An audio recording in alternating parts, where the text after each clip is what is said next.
நெல்லையில் பாஜக பொதுக்கூட்டத்தில் பிரதமர் மோடி பாஜக கொண்டு வந்த திட்டங்கள் மட்டும் இல்லாமல் மாநில அரசை, திமுகவை, காங்கிரஸை, இந்தியா கூட்டணியை கடுமையாக விமர்சித்தார். இன்னும் சொல்லணும் அப்படின்னா, தமிழ்நாட்டுக்கு நாங்கள் எது கொண்டு வந்தாலும் மாநில அரசு ஒத்துழைக்க மாட்டேங்குது, வளர்ச்சியை தடுப்பது அவர்களுடைய கொள்கையாக இருக்கிறது, வளர்ச்சியை தடுப்பது அவர்களுடைய சுய லாபத்துக்கானதாக இருக்கிறது என்ற குற்றச்சாட்டை பிரதமர் முன்வைத்தார். மொழி ரீதியாக தமிழ், ஹிந்தின்னு பிரிவினையை பேசுகிறாங்க, பிரிவினை ஏற்படுத்துகிறாங்க. ஆனால் ஹிந்தி பேசுகிற மாநிலத்தில் இருந்து தான் திரு எல் முருகனை மத்திய பிரதேசத்தில் இருந்து தான் நாங்கள் எம்பியாக ஆக்கி இருக்கிறோம் என்று பிரதமர் தெரிவித்தார். அதே போல் பல்வேறு குற்றச்சாட்டுக்களை, அதாவது திமுக பொய் சொல்லுகிறது, பிரித்தாளுகிறது என்றார். இனி திமுக இருக்காது என்று பிரதமர் குறிப்பிட்டார். இந்த கூட்டத்தில் நம்முடைய திமுக தரப்பிலிருந்து செய்தி தொடர்பாளர் பேராசிரியர் கான்ஸ்டன்டைன் ரவீந்திரன் இணைந்திருக்கார். ப்ரொஃபசர் வணக்கம்.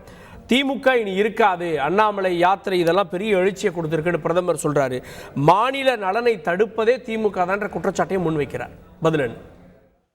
முதல்ல ஒரு தமிழனாக நான் மிகப்பெரிய ஒரு பெருமை அடைகிறேன்.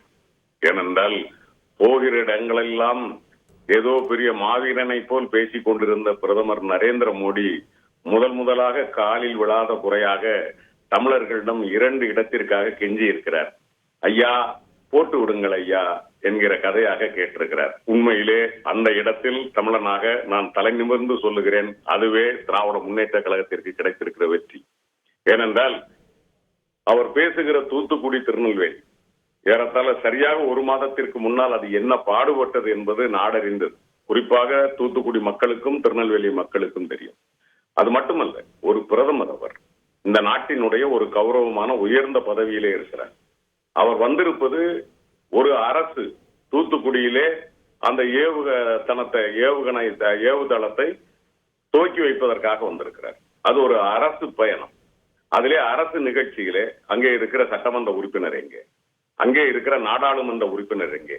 இன்னும் சொல்ல போனால் 2013 நமது தலைவர் கலைஞர் அன்றைக்கு பிரதமர் மன்மோகன் சிங் அவர்களிடம் நேரடியாக வலியுறுத்தினார், எங்களுக்கு வர வேண்டியது ஏற்கனவே வராமல் போயிற்று, இந்த 2வது இது எங்களுக்கு தந்தாக வேண்டும், இந்த ஏவுதளத்தை இங்கே அமைக்க வேண்டும் என்று சொல்லி பிரதமர் மன்மோகன் சிங் அவர்களிடம் தனிப்பட்ட முறையில் போராடி அதற்கு அனுமதி வாங்கி, அதன் பிறகு 2014 ராஜ்யசபாவிலே அக்கா கனிமொழி இருக்கிற போது பேசி, இதே பிரதமர் நமது நரேந்திர மோடி அவர்களே 2 மாதங்களுக்கு முன்னால் நமது கனிமொழி அக்காவிற்கு வாழ்த்து செய்தி அனுப்பியிருந்தார். உங்களுடைய இடைவிடாத முயற்சியை நான் பாராட்டுகிறேன் என்று.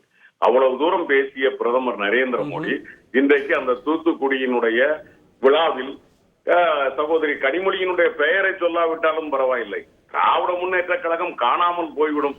சரி, நான் கேட்கிறேன், திராவிட முன்னேற்ற கழகம் காணாமல் போய்விடும் என்று சொன்னால் அந்த அளவிற்கு நீங்கள் வளர்ந்திருந்தால் நீங்கள் ஏன் 2 இடத்திற்கு கெஞ்சுகிறீர்கள்?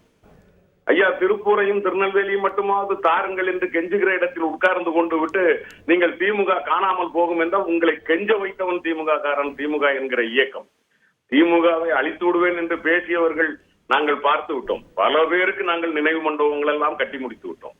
எனவே அவர் பேசுவதை நான் ஒரு ரெட்டோரிக் ஸ்டைலாக எடுத்துக் கொள்கிறேன். ஆனால் தமிழ்நாட்டில் மிக முக்கியமாக ஒரு பிரதமர் அவர் உண்மைக்கு புறம்பான கருத்துக்களை, இப்பொழுது நான் கூட மிக கவனமாக வார்த்தைகளை கையாளுகிறேன், ஒரு பிரதமர் உண்மைக்கு புறம்பான கருத்துக்களை வைக்கக்கூடாது.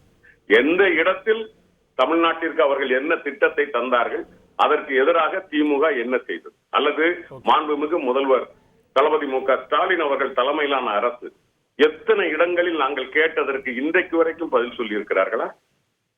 ஏதேனும் திட்டங்கள் மாண்புமிகு முதலமைச்சர் இங்கே வந்திருந்த போது கூட பல நேரங்களில் நமது தந்தி டிவியில், தந்தி பத்திரிகையில் கூட நாம் பிரதமரை வைத்துக் கொண்டு ஒரு மேடையில் வைத்துக் கொண்டு மாண்புமிகு முதலமைச்சர் இத்தனையும் பட்டியல் போட்டிருக்கிறார் என்பதை நமது தந்தி பத்திரிகையும் சொன்னது, தந்தி டிவியில் நானும் நீங்களுமே பேசினோம். அப்படியானால் அந்த அளவிற்கு இந்த மக்களுக்காக குரல் கொடுத்த ஒரு முதலமைச்சரை நீங்கள் அரசியல் பேசலாம், நான் தவறென்று சொல்லவில்லை.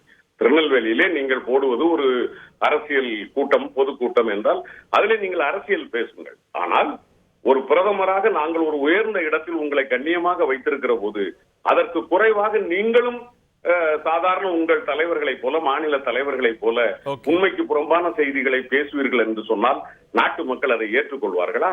அதுவும் திருநெல்வேலி மண்ணில் இருந்து பேசுவதா? நெல்லை சீமை என்பது என்ன உங்களுக்கு அவ்வளவு சாதாரணமாகி விட்டதா?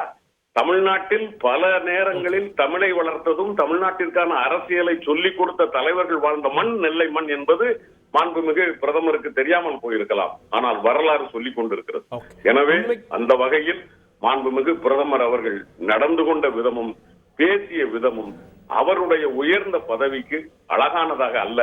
தமிழ்நாட்டை அவர் சொல்லுகிறார், இன்றைக்கு இந்தியா வளர்வதற்கு தமிழ்நாடு ஒரு காரணம். தமிழ்நாட்டை வளர்த்தது யார்? 14வது இடத்திலே இருந்ததை 3வது இடத்திற்கு கொண்டு வந்தது யார்? உயர்கல்வியிலே இந்தியாவிலேயே அதிகமான அளவு உயர்கல்வி நிறுவனங்கள் இருப்பது தமிழ்நாட்டில் யார் உருவாக்கியது? ஜிஆர் ரேட் தமிழ்நாட்டில் 51% இருக்கிறதை யார் கொண்டு வந்தது? இங்கே இருக்கிற மக்களில் 2.2% தவிர ஏறத்தாழ 97.8% மக்கள் வறுமை கோட்டிற்கு மேலே இருக்கிறார்களே, வறுமையை ஒழித்தது யார்? இதற்கெல்லாம் பாரத பிரதமர் யோசிக்க வேண்டாமா? பேசி இருக்கிறார், நாட்டு மக்கள் பார்த்து கொண்டிருக்கிறார்கள். நல்ல தீர்ப்பை நிச்சயமாக தருவார்கள் என்று நான் நம்புகிறேன். ஓகே பேராசிரியர், உண்மைக்கு மாறான தகவல்களை சொல்லுகிறார் பிரதமர். பிரதமர் போன்ற உயர்ந்த இடத்துல இருக்கவங்க இவ்வாறு பேசுவது அழகல்லன்னு குறிப்பிடுறீங்க. இணைந்ததற்கு நன்றி. செய்திகளை உடனுக்குடன் தெரிந்து கொள்ள உடனே சப்ஸ்கிரைப் பண்ணுங்க.